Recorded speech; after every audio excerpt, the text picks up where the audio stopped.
बृहस्पतिर्दधातु। ॐ शान्ति शान्ति शान्ति। ॐ सहना भवतु सहनौ भुनक्तु सह वीर्यं करवावहै तेजस्विनावधीतमस्तु मा विद्विषावहै। ॐ शान्ति शान्ति शान्ति। ॐ श्री गुरुभ्यो नमः। ॐ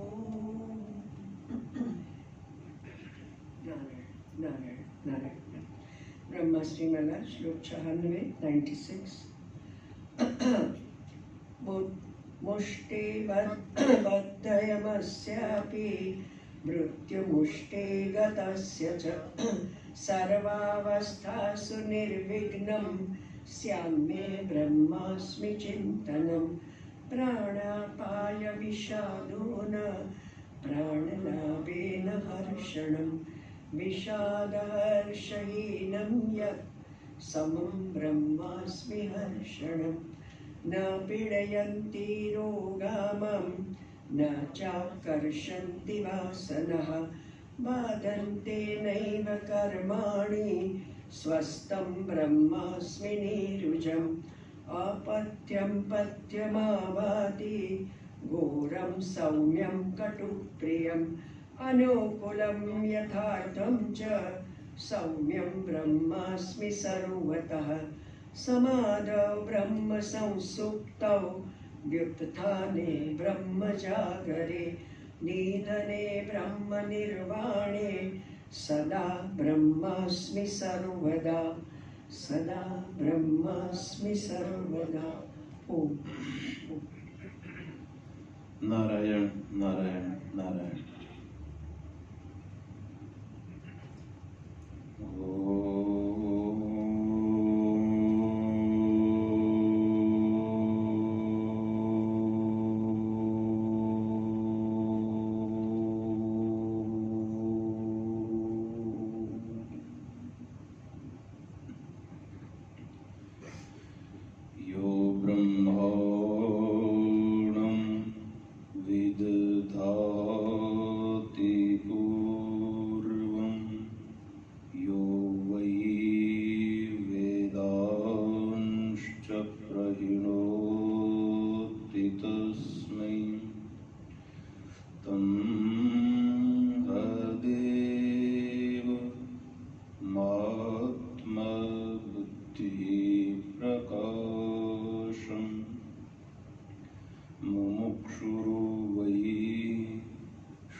शङ्करं शङ्कराचार्यं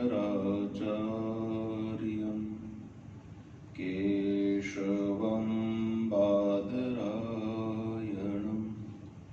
सूत्रभाष्यकृतौ वन्दे भगवन्तौ पुनः पुनः। ईश्वरो गुरुरात्मेति मूर्तिभेदविभागिने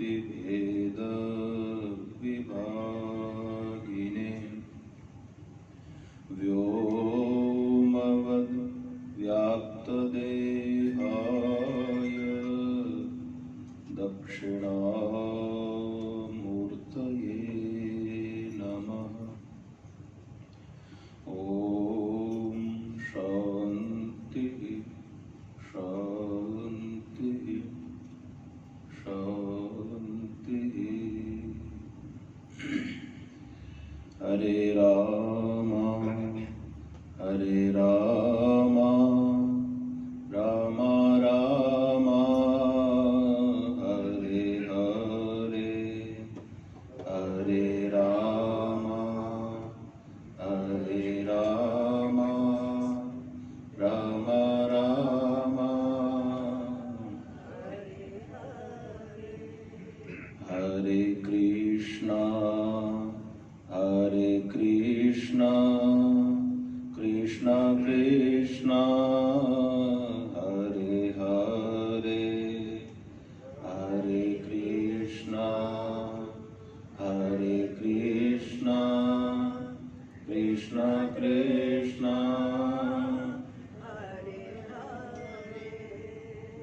हरे राम हरे राम राम राम हरे हरे हरे राम हरे राम राम राम हरे हरे हरे कृष्णा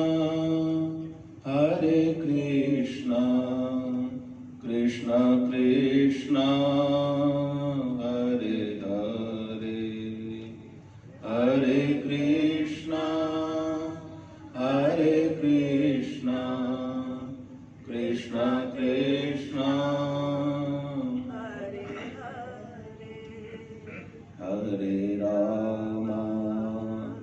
हरे राम राम राम हरे हरे हरे राम राम राम हरे हरे राम राम हरे हरे राम राम हरे कृष्ण कृष्ण हरे हरे कृष्ण कृष्ण सच्चिदानंद भगवान की जय सद्गुरु देव भगवान की जय सत्य सनातन धर्म की जय काशी विश्वनाथ भगवान की जय परम पूज्य स्वामी जी श्री प्रेमपुरी जी महाराज की जय ओम नमः पार्वती पतये हर हर महादेव शंभो।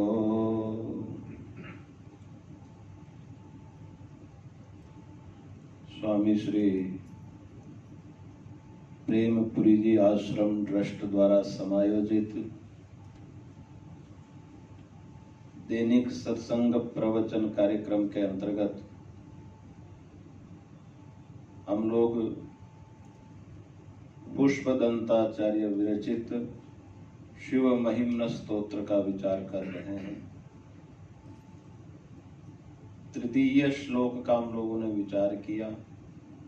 आइए एक बार तृतीय और चतुर्थ श्लोक का उच्चारण करते हैं, फिर विचार करेंगे।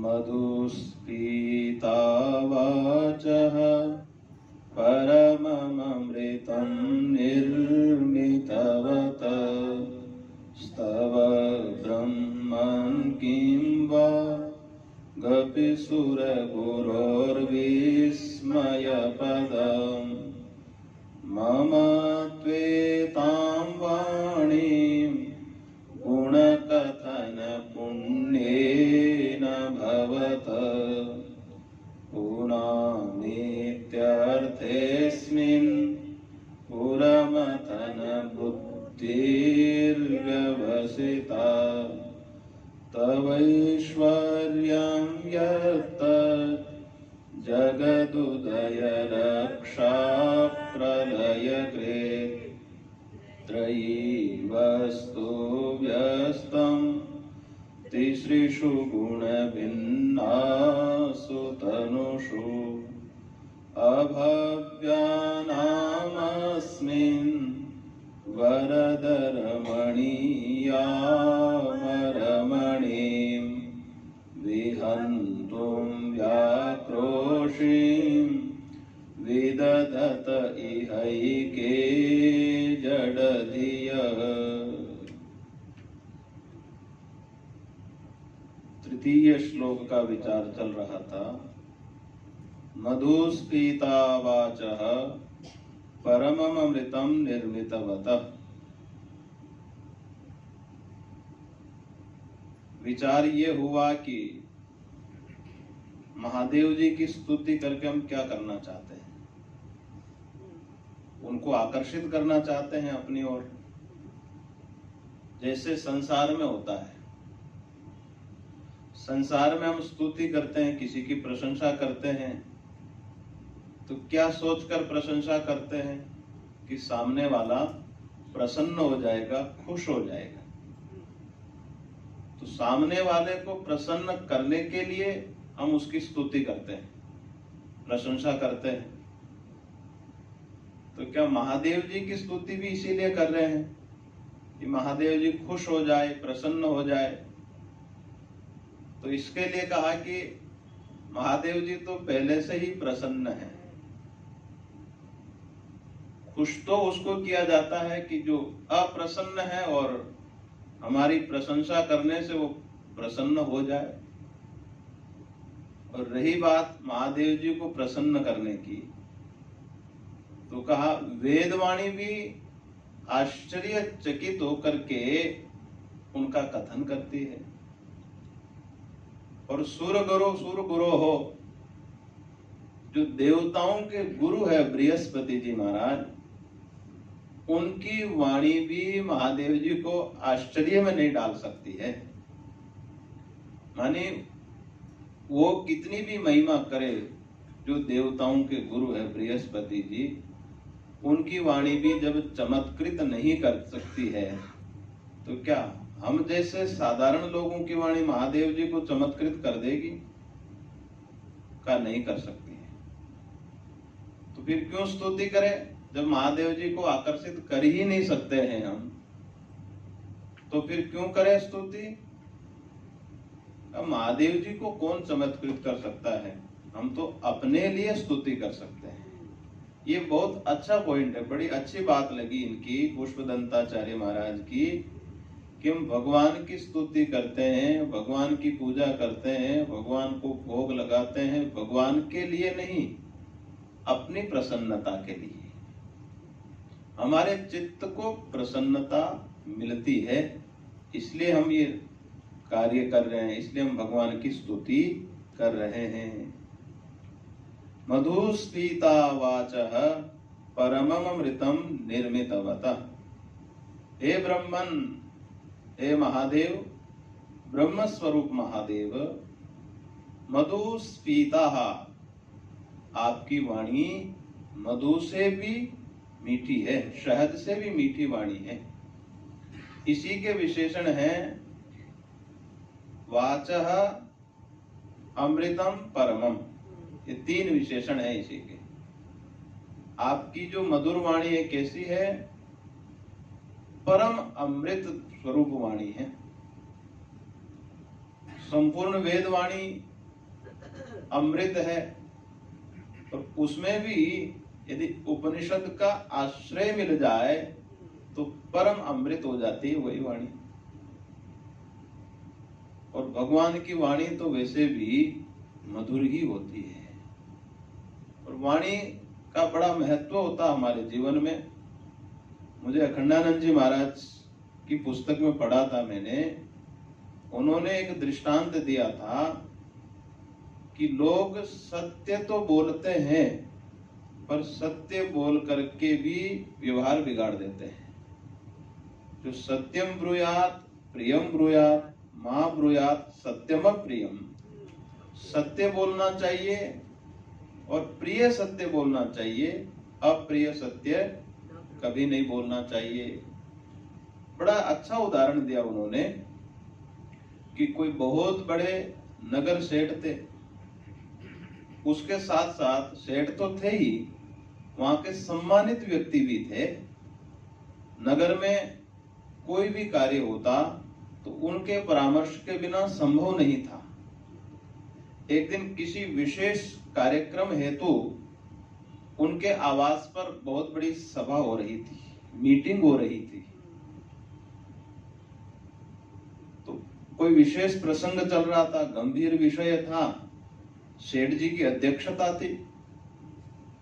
इतने में बाहर से सेठ जी का कोई दूसरा लड़का दौड़ करके आया। बाहर का कोई सेठ जी का जो पुत्र था उसका मित्र बाहर से दौड़ करके आया, बोला सेठ जी आपके पुत्र ने तो बहुत बड़ा अपराध कर दिया है, बहुत बड़ा अपराध कर दिया है। उसकी शिकायत कर दी और सचमुच में उसने अपराध किया था। तो जिसने भी आकर बोला सत्य ही बोला, असत्य नहीं बोला, मिथ्या भाषण भी नहीं किया, सच सच बात सेठ जी को आकर बता दी। और वहां नगर के प्रतिष्ठित लोग बैठे हुए थे। उसके पुत्र ने गलत कार्य किया था, वो सबके सामने बता दिया। जो सेठ जी का सम्मान था, अब वो सम्मान मिट्टी में मिल गया। जो लोग आदर की दृष्टि से देख रहे थे, सम्मान की दृष्टि से देख रहे थे, उनके मन में घृणा पैदा हो गई कि देखो हम तो इनसे पूछकर सब कार्य करते हैं, इनका पुत्र तो संस्कारी नहीं है, संस्कार नाम की चीज नहीं है। सब लोग वहां से उठकर चले गए, बाहर निकल गए और सेठ जी भी घर चले गए। महाराज जी ने वहां बहुत अच्छी बात लिखी है कि सेठ जी को जो लड़के ने जाकर बताया, सत्य बात कही, पर उससे क्या हुआ, सेठ जी का सम्मान मिट गया। वो अच्छा काम हुआ कि गलत काम हुआ? और वो तो सत्य ही बोला था। तो सत्य बोलने से यदि गलत कार्य हो गया तो क्या सत्य छोड़ देना चाहिए? फिर तो क्या सत्य नहीं छोड़ना चाहिए। वही सत्य अगर वो एकांत में आकर के बोलता तो बात भी सत्य हो जाती और उनका सम्मान भी नहीं बिगड़ता। भरी सभा में जाकर के बोला, वही सत्य बात यदि घर में आकर एकांत में आकर बोलता तो सेठ जी अपने पुत्र पर अनुशासन भी करते, अंकुश भी करते और बात भी सत्य हो जाती, उनका सम्मान भी नहीं मिटता। देखिए, एक सत्य कैसा है और एक सत्य कैसा है। एक सत्य जो अपने को अपराध का भागी बना रहा है, कितना बड़ा अपमान हुआ उनका, तो ये गलत कार्य हुआ है। और इसमें दूसरी बात यह है कि सत्य बोले मधुर सत्य होना चाहिए। मधुर सत्य कैसा? जैसे कोई अंधा व्यक्ति है, ए अंधे इधर आओ, किसी ने कहा ए अंधे इधर आओ, तो अंधे को अंधा ही तो बोला है ना, और तो कुछ बोला नहीं है। जो अंधा व्यक्ति था उसको अंधा बोल दिया, तो सत्य तो वचन तो सत्य है, लेकिन उसमें क्या कमी है? मधुर नहीं है। और दूसरा वचन यह है, आइए सूरदास जी पधारिए विराजिए, ये भी सत्य ही है। तो दो प्रकार के सत्य हो गए, एक मधुर सत्य और एक कटु सत्य। वैसे व्यवहार में तो बोलते हैं कि सत्य कड़वा ही होता है। कड़वा तो होता है, परंतु सत्य के बहुत सारे नियम हैं। तो ये दो प्रकार के वाक्य हो गए, ए अंधे इधर आओ, आइए सूरदास जी पधारिए विराजिए। तो दो प्रकार के सत्य हो गए। दोनों में कितना अंतर है? एक में सम्मान है और एक में अपमान है। और एक सत्य ऐसा होता है कि अप्रसंग नहीं बोलना चाहिए, बिना प्रसंग के। कैसे? जैसे कोई दो व्यक्ति आवश्यक कार्य से चर्चा कर रहे हैं और हम जाकर के बोल दे कि मैं तो आपको उपनिषद सुनाऊंगा, मैं आपको स्तोत्र सुनाऊंगा, तो क्या आप गलत कर रहे हैं कि सही कर रहे हैं? गलत है कि सही है? स्तोत्र सुनाना, उपनिषद सुनाना सही है कि गलत है? सही है। उपनिषद सुनाना तो सही है ना, गीता सुनाना सही है, लेकिन वो बिना प्रसंग के हैं।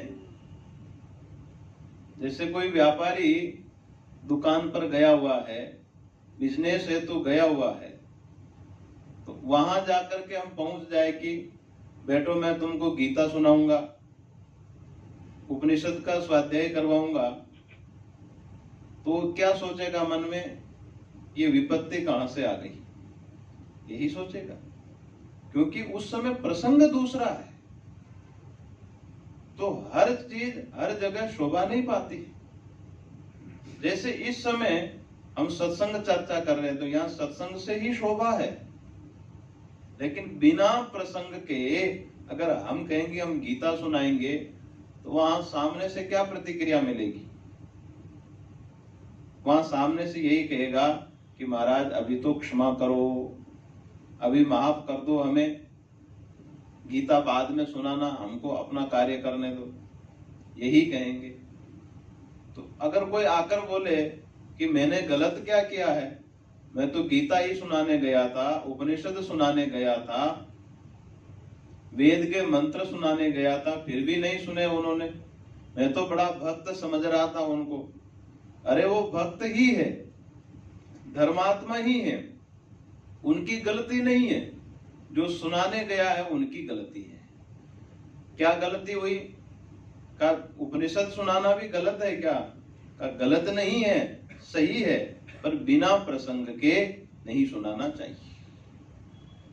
बिना प्रसंग के बोला हुआ सत्य भी विवाद खड़ा करता है, विवाद पैदा होता है। जब हमारी आवश्यकता ही नहीं है, जिस स्थान में हमारी जरूरत नहीं है, वहां जाकर के अगर हम बोले तो वहां सम्मान नहीं बल्कि हमारा अपमान ही होगा, तिरस्कार ही होगा, हमारा भी होगा और शास्त्रों का भी अपमान होगा। इसलिए सत्य के बहुत सारे नियम हैं। तो भगवान महादेव की वाणी कैसी है? मधु स्फीता, मधु से भी मीठी वाणी है और परम अमृत को उत्पन्न करने वाली है, आत्मज्ञान को प्रदान करने वाली है। स्तव ब्रह्मन किम वा गपि सुरगुरोर विस्मय पदम।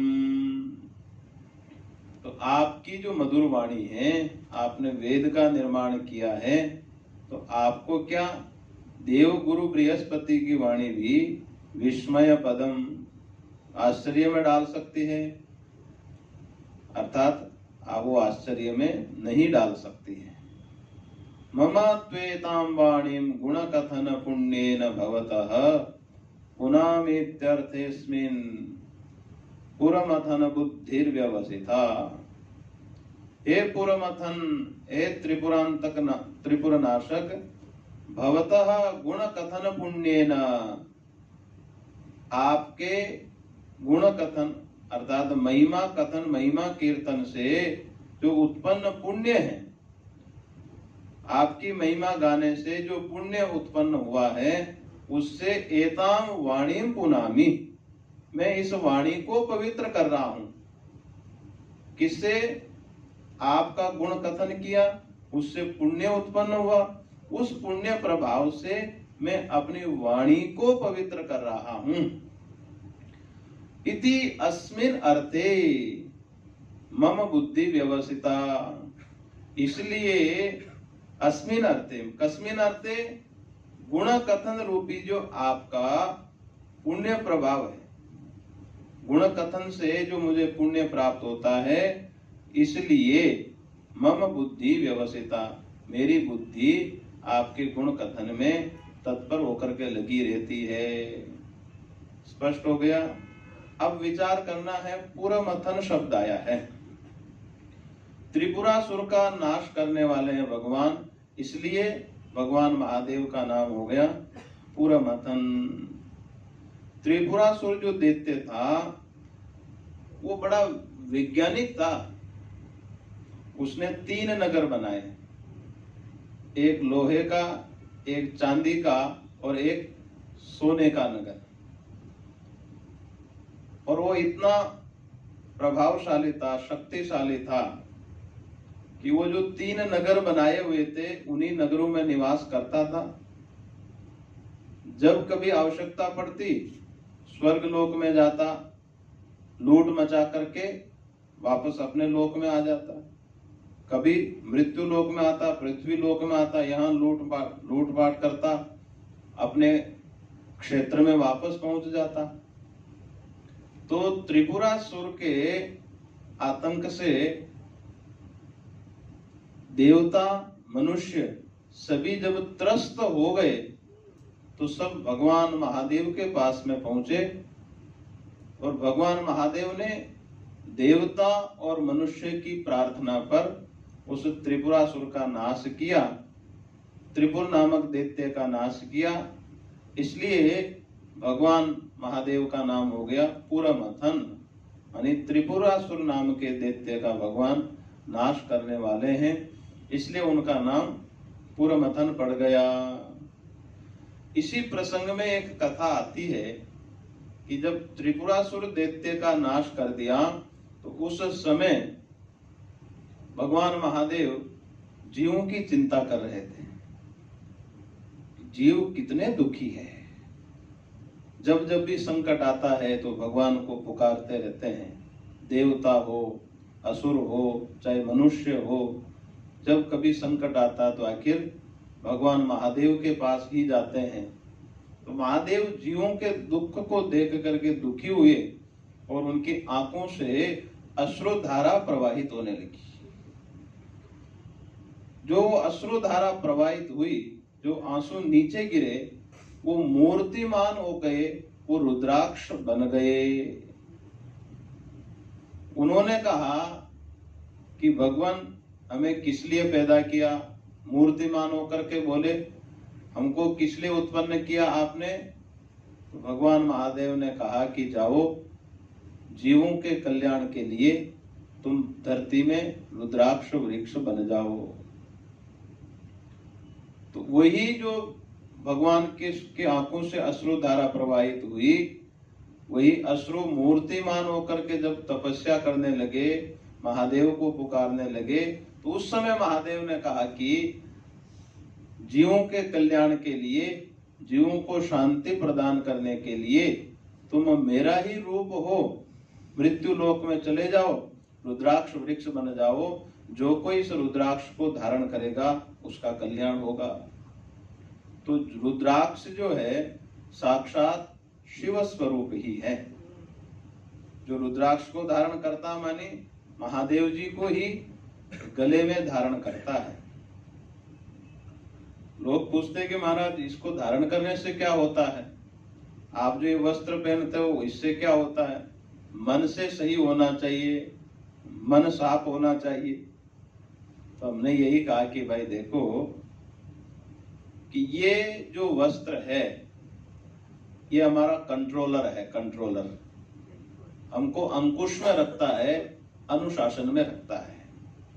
अगर मन में कभी गलत भाव भी आ जावे, अगर बुद्धि भी बिगड़ जावे, तो ये वस्त्र कंट्रोल करेगा कि आप किस स्थिति में हो। आप अपनी स्थिति तो देखो, आपने कौन से वस्त्र पहन रखे हैं। तो इस वस्त्र की लज्जा रखनी पड़ती है। हम बाहर भी कहीं जाते हैं तो अगर गलत हो गया तो लोग क्या कहते हैं, महाराज अपने वस्त्र तो देखो, यही बोलेंगे। तो ये वस्त्र जो कहते हैं कि इनको पहनने से क्या होता है, बहुत कुछ होता है। ये अपने को नियंत्रण में रखते हैं। जैसे कोई पुलिस वर्दीधारी व्यक्ति है, जिस समय पुलिस की पोशाक पहन रखी है, वो अपने आप को कंट्रोल में रखेगा। भले ही अगर गलत भी होगा तो सामने तो नहीं करेगा, वो गलत करेगा तो भी सामने तो नहीं करेगा, क्योंकि वो जानता है कि मैंने अभी वर्दी धारण कर रखी है। तो ये जो पोशाक है अपने को नियंत्रण में रखती है, अंकुश में रखती है, मर्यादा में रखती है कि मैंने कौन से वस्त्र धारण किए हुए हैं। काशी में एक पंडित जी थे, तो ऐसे तो कई अनुष्ठान में जाते तो धोती और कुर्ता पहनकर ही जाते थे, लेकिन कहीं रेस्टोरेंट आदि में खाना पीना होता था तो पैंट पहनकर जाते थे। मैंने पूछा ऐसा क्यों करते हो? कहा महाराज जी क्या करें, धोती पहनकर जाते तो हम ठीक से खा नहीं पाते, लोग सब हमारी तरफ ही देखते हैं, इसलिए हम भी पैंट पहनकर चले जाते हैं। इसलिए पोशाक का तो बहुत बड़ा प्रभाव है, वो अंकुश में रखती है। जैसे किसी ने माला धारण की हुई है तो माला गले में होती है तो वो डरेगा, अरे मैंने माला पहनी हुई है, मैं गलत कैसे करूं। भाई जिसको मर्यादा ही नहीं है वो तो माला पहनेगा ही नहीं। परंतु जो सचमुच में नियंत्रण में रहना चाहता है तो वो माला उसको पर बहुत बड़ा अनुशासन करेगी, ये पोशाक उस पर बहुत बड़ा अंकुश लगाएगी। जो सचमुच में श्रेय मार्ग में चलना चाहता है, जो नहीं चलना चाहता फिर उसके लिए कोई प्रतिबंध नहीं है, माला धारण करे चाहे पोशाक धारण करे। अपने गौशाला में एक कर्मचारी है, गौ माता की सेवा करने वाला, तो सब कुछ ठीक है पर शाम को उसको पीने की आदत है। तो हमने कहा कि भाई तुमने तो अब गले में, वो भैरव जी का उपासक है, कहा कि गले में तुमने तो भैरव जी की माला भी पहन रखी है, तो ऐसे पीते क्यों हो? कहा महाराज जी जब पीता हूं तो माला उतार करके रख देता हूं, फिर सवेरे वापस धारण कर लेता हूं, तो जब जब पीता हूं तो गले से माला उतार देता हूं। हमने कहा कि कम से कम इतनी तो मर्यादा रखता है कि जब पीता है तो उतार के तो रख देता है, नहीं तो किसी किसी को उससे भी क्या पड़ी है, पहनकर ही पी लेते हैं। तो जो रुद्राक्ष है भगवान महादेव का ही अंश है, महादेव स्वरूप ही है। तो रुद्राक्ष गले में धारण करते हैं, इसका अर्थ ये हुआ कि हमने महादेव जी को गले में बिठाया हुआ है, हमारे शरीर में महादेव जी को धारण किया हुआ है, वो हमारी पग पग पर रक्षा करते हैं।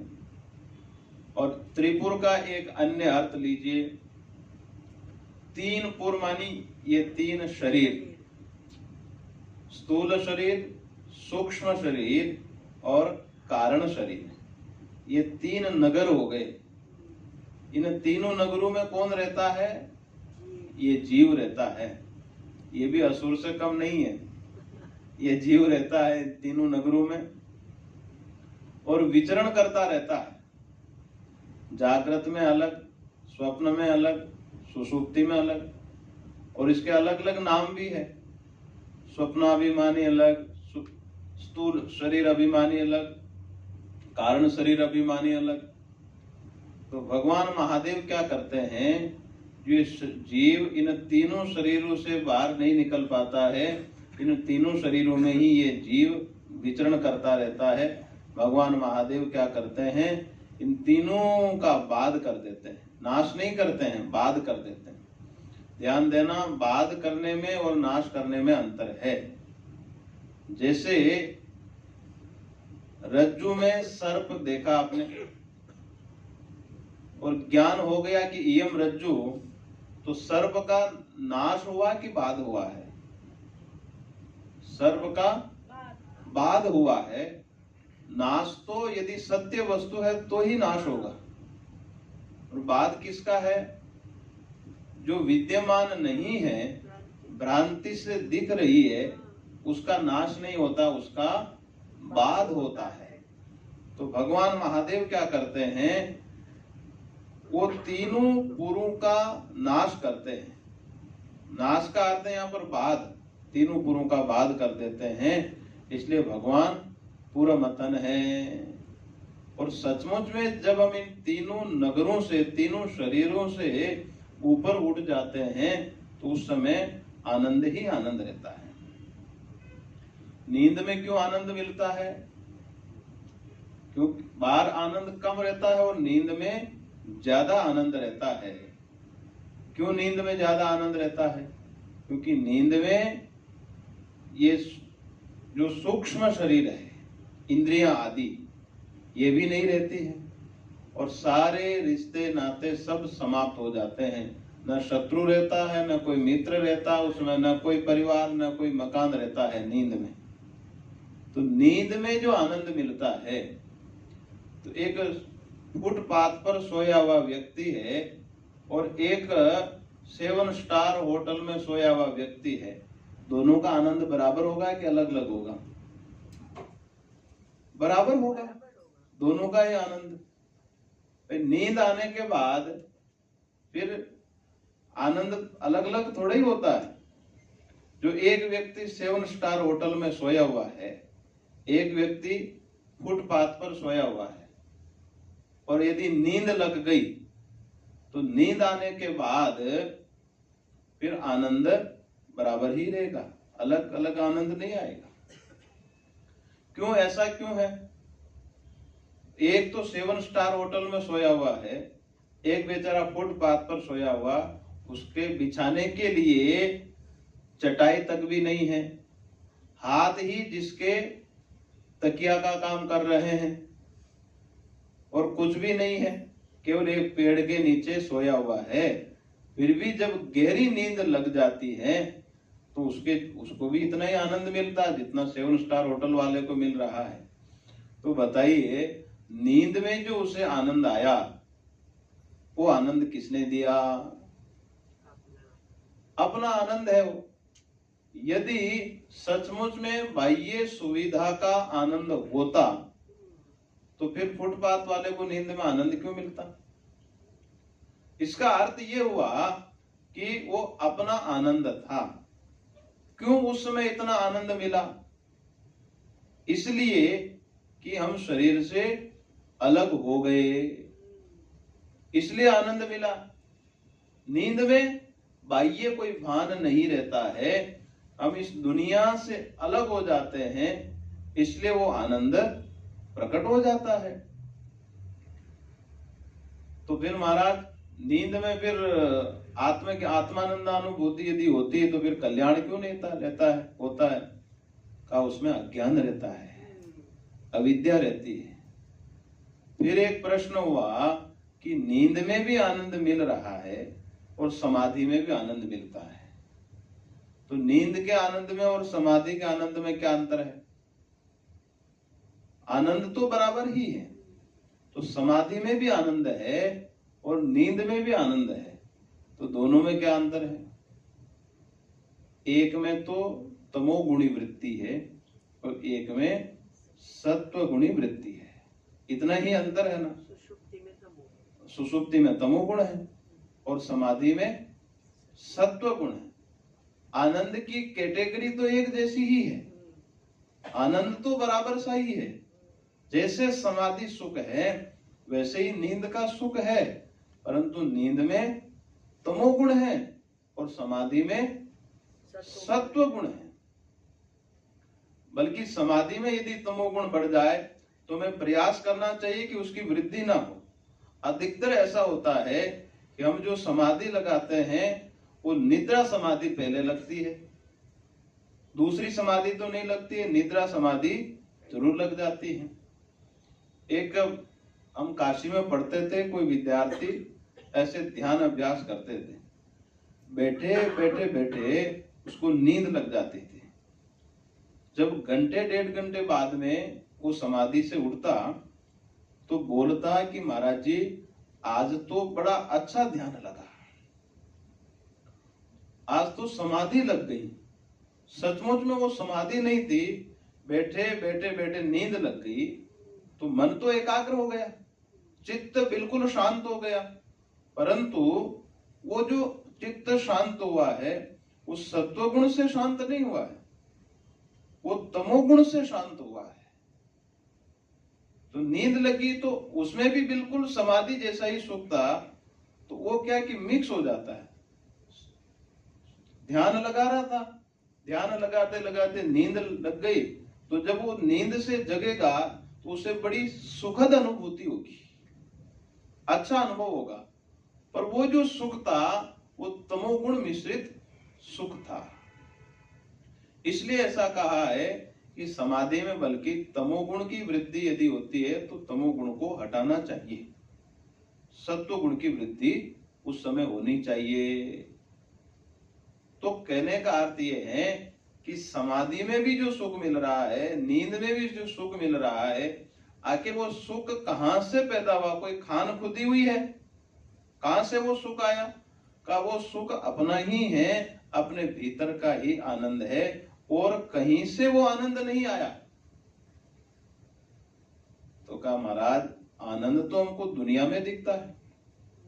अभी कल परसों ही किसी ने प्रश्न पूछा था, शायद नीचे गीता चिंतन माला में, कहा महाराज जी आप कितना भी समझाओ कि आनंद अंदर है, लेकिन हमको तो जगत में आनंद दिखता है। उन्होंने पूछा कि महाराज जी आपको नहीं दिखता है जगत में आनंद? उन्होंने कहा भाई हमको भी दिखता है, जगत में आनंद दिखता है, तो फिर आप क्यों मना करते हैं कि संसार में आनंद नहीं है? दुखालयम अशाश्वतम, सब महात्मा कहते फिरते हैं कि संसार दुखालय है, अशाश्वत है, वहां सुख नहीं है। और जब प्रत्यक्ष अनुभव हो रहा है कि अच्छा मकान होगा तो उसमें बड़ा सुकून मिलेगा, अच्छा भोजन मिलेगा, बढ़िया खाएंगे पिएंगे तो उसमें आनंद होगा। तो उन्होंने पूछा कि महाराज जी ये ऐसे शास्त्र बने हैं, शास्त्रों में कहा कि आनंद हमारे भीतर है, लेकिन आनंद संसार में मिलता है तभी तो लोग संसार में भागते हैं। अगर संसार में आनंद नहीं मिलता तो क्यों भागते? और हम अनुभव भी करते हैं, अच्छा खाएंगे तो आनंद मिलेगा, अच्छा पहनेंगे, अच्छी जगह जाएंगे तो आनंद मिलेगा। तो फिर हमने कहा कि देखिए अगर जो वस्तु आनंद देने वाली है तो सदा आनंद ही देगी ना। जिसका स्वभाव आनंद ही देना है तो सदा आनंद ही देगी। जिस वस्तु का स्वभाव कष्ट देना है वो सदा कष्ट ही देगी। तो उदाहरण दिया कि जैसे कोई व्यक्ति सामने है, उससे हम इतना प्रेम करते हैं, इतना प्रेम करते हैं कि जो ही उसको देखा तो हमारा मन प्रसन्न हो गया, चित्त प्रसन्न हो गया, आनंद आ गया, हृदय गदगद हो गया। तो उससे आनंद मिला कि नहीं व्यक्ति से? कहा महाराज बिल्कुल मिला। तो उन्होंने कहा कि वही तो बात मैं कह रही हूं कि संसार से आनंद मिलता है। फिर हमने कहा मान लीजिए कदाचित उससे झगड़ा हो गया और झगड़ा इस कदर बढ़ गया कि अब फूटी आंखों से उसे देखना नहीं चाहते हैं, मन में ऐसा संकल्प हो गया कि कभी इसको देखेंगे नहीं, और वो मान लीजिए दिख गया आपको तो देखते ही आपका खून खोल गया, क्रोध पैदा हो गया, अंदर आग की ज्वाला प्रकट हो गई अंदर। तो एक समय ऐसा था कि उसको देखते ही अंदर आनंद हो रहा था, हृदय गदगद हो रहा था, और जब उससे दुश्मनी हो गई तो देखते ही अंदर आग की ज्वाला प्रकट हो रही है, क्रोध पैदा हो रहा है। तो व्यक्ति बदल गया क्या? व्यक्ति तो पंचभौतिक शरीरधारी ही है ना। तो जब एक ही व्यक्ति है तो एक ही व्यक्ति एक बार तो आनंद दे रहा है और एक बार कष्ट दे रहा है। तो हमने पूछा कि बताइए वो व्यक्ति आनंद देने वाला है कि दुख देने वाला है? कहा ये बात तो समझ में नहीं आई। एक बार तो आनंद दे दिया उसने, दूसरी बार कष्ट दे रहा है। और एक आप देखिए, कोई व्यक्ति है, जरूरी नहीं कि वो सबको आनंद ही मिल रहा हो उससे। हमसे सब लोगों को आनंद मिलता हो कोई जरूरी थोड़ी है। कोई दुखी भी होगा, कोई नाराज भी होगा अपने से, कोई सुखी भी होगा। तो व्यक्ति यदि सुख देता है तो फिर सबको ही सुख देना चाहिए। महाराज आनंद तो मिलता है, इसका समाधान तो नहीं हुआ ना। फिर एक पंचदशीकार का उदाहरण दिया कि जैसे कोई बहुत बड़ा व्यापारी है, वो एक दिन व्यापार करके शाम को घर आया तो उसके लिए बड़ी स्वादिष्ट खीर बनाई। उस दिन उसका मन एकाग्र था, व्यापार में लाभ हुआ था, तो बहुत स्वादिष्ट खीर बनाई।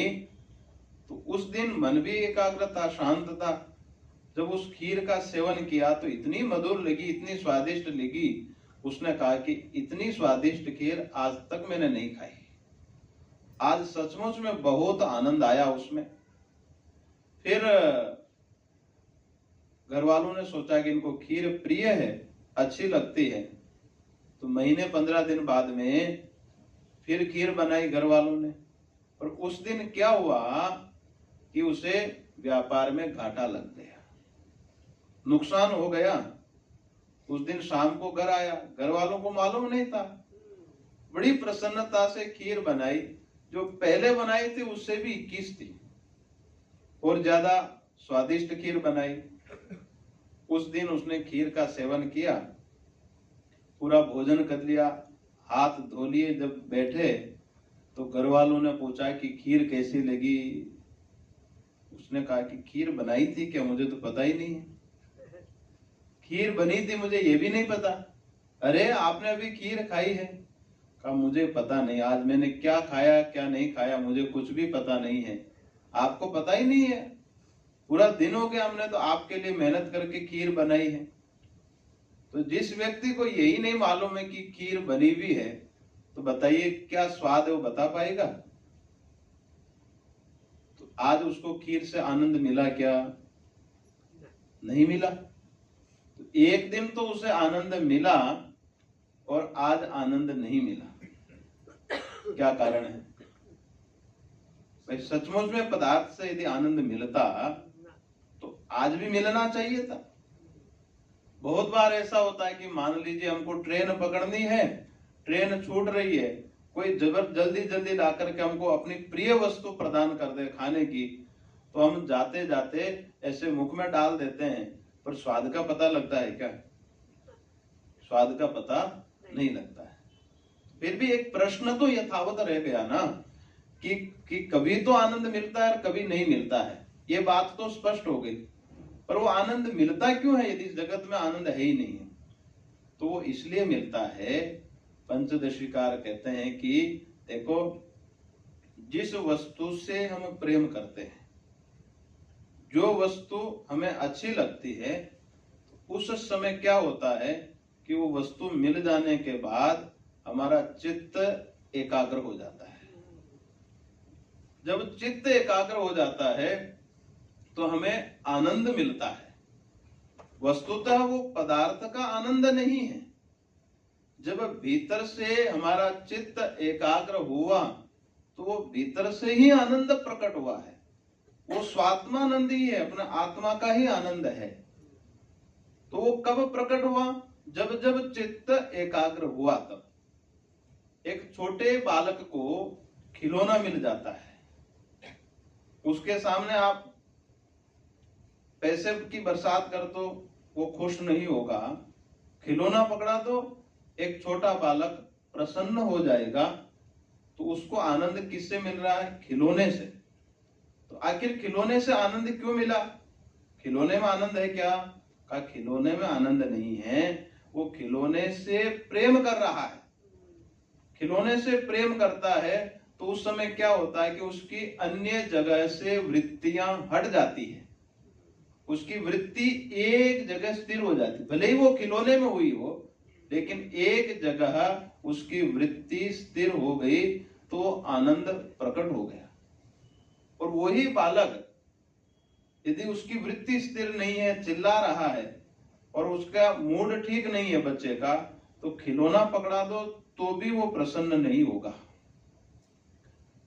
क्यों आनंद नहीं मिलेगा उस समय? क्योंकि उस समय उसकी वृत्तियां बिखरी हुई है। तो आनंद तो पदार्थ के माध्यम से मिलता है, वस्तुतः वो पदार्थ का आनंद नहीं है, जगत का आनंद नहीं है। वो आनंद तो भीतर का ही आनंद है, भीतर से ही प्रकट हो रहा है। कब प्रकट होता है वो आनंद? जब जब हमारा चित्त एकाग्र हो जाता है, उस समय वो आनंद प्रकट हो जाता है। जैसे किसी का बालक विदेश गया हुआ है और हमारे हृदय में, अंतःकरण में उथल पुथल मची हुई है, बेचैनी है, शांति नहीं है बिल्कुल भी, पर जो ही वो विदेश से लौट करके आया, हमने गले से लगा लिया, पूरी दुनिया को भूल गए, उस समय कितना आनंद आता है? आता है कि नहीं? क्यों आनंद आया? वो व्यक्ति का आनंद है या वो उस समय क्या होता है कि हम बाह्य वृत्तियां जितनी बिखरी पड़ी थी सब पूरी दुनिया को भूल गए, तो हमारा चित्त शांत हो गया। चित्त एकाग्र होते ही भीतर का आनंद प्रकट हो गया। ये तो प्रत्यक्ष सिद्ध है कि जब जब भी हमारा चित्त एकाग्र होता है, चित्त शांत होता है, उस समय वो आनंद बढ़ जाता है। अब किसी एक जगह चित्त अटक जाता है, किसी भी प्रिय पदार्थ में, वो अटक तो पदार्थ में अटक गया, वहां ठहर गया चित्त, परंतु वो आनंद भीतर का ही प्रकट हुआ।